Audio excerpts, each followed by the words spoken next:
Hello everyone, welcome back to my channel, One Enlightened Diva. I am Valerie. I hope you all are doing well today. I am doing well today. Today, I'd like to share a piece with you called The Sacred Roots of Shreveport. For those of you who do not know, I am from Shreveport, Louisiana. I have called it my home for 57 years.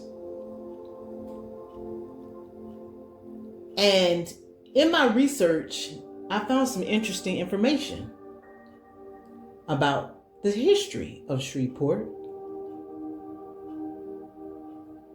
And you might ask, considering this is a spiritual channel, how does the history of your hometown apply? Well, I will enlighten you later on in this video. But first, I wanted to know how Shreveport was founded. A group called the Shrevetown Company formed a town at the juncture of the Red River. The Red River is a major river that flows through Texas, Oklahoma, Arkansas, and Louisiana, right by Shreveport. Shreveport was named after Captain Henry Miller Shreve, a steamboat captain and engineer. His works made the Red River navigational for trade, settlement, and riverboat travel. Shreveport grew quickly as a river port and trading center, especially for cotton, gas, and oil. The river port made it the perfect place to exchange goods, services, and trade. For the most part, if you do any research for yourself, you will find that information. Now, I will tell you about Shreveport's history that has been omitted. We must understand that in this world, if the system doesn't want you to know the truth, they will dilute it or omit it as though it never took place. Before this land became Shreveport, it belonged to the Caddo Nation, one of the most influential indigenous groups in the Southern Plains and Lower Mississippi Valley. The Caddo people lived in the Red River Valley for centuries. They built mound complexes, villages, and trade networks that stretched across present-day Louisiana, Texas, Arkansas, and Oklahoma. There was fertile soil, hunting grounds, and river access. The Red River was central to their agriculture and trade. However, by the 1700s, French and Spanish explorers began settling in Louisiana, establishing posts and missions. That brought disease, displacement, and pressure on the Caddo people. Because of the pressure of the explorers, the Caddo people were forced to sign a treaty selling much of their land in northwest Louisiana and East Texas to the United States government. This happened a year before Shreveport was founded. The treaty forced the Caddo people to move to the present-day Oklahoma. The giving up of their land opened up the land for the Shrevetown Company to officially establish Shreveport. Shreveport's origin rests on the Caddo homelands that were taken through treaty and relocation. Key point.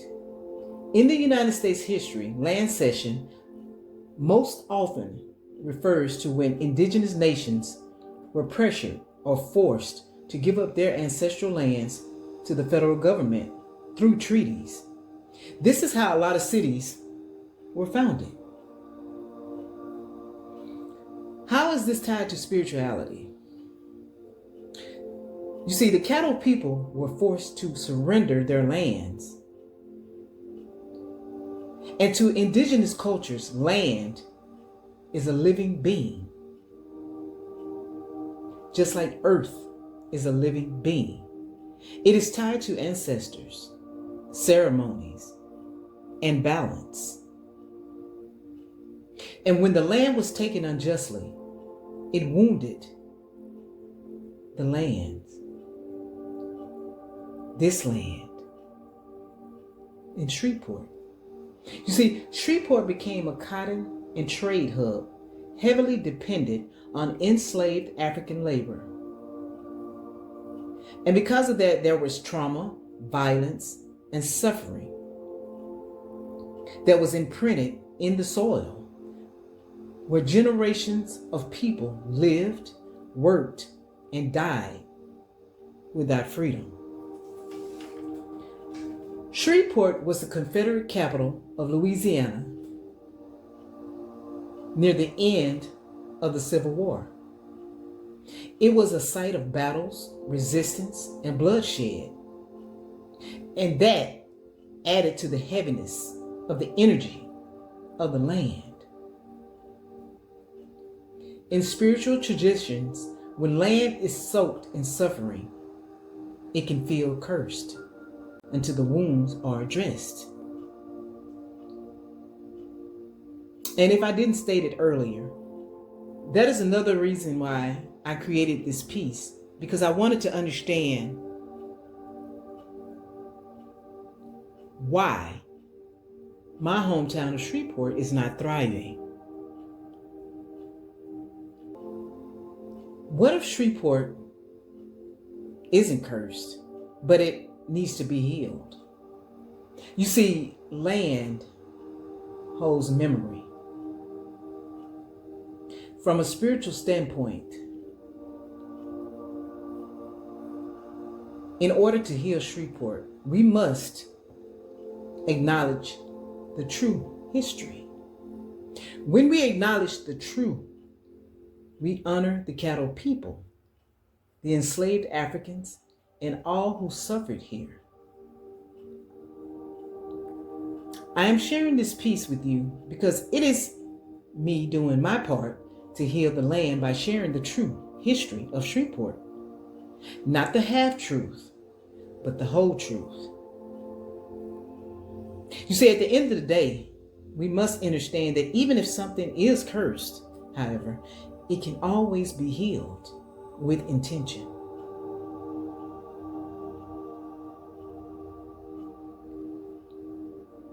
Perhaps Shreveport is not thriving because the truth of its origin was tainted and or omitted. I have realized in order to heal anything, you must first tell the truth, even if it's an uncomfortable truth. And we must always understand or understand that energy, it does not lie. And if you all like this video, give it a like, share it, subscribe to my channel, hit the notification bell if you'd like to be notified when I upload a new video. And if you'd like to donate or support my channel, all of the information is in the description box. Thank you all. Bye-bye.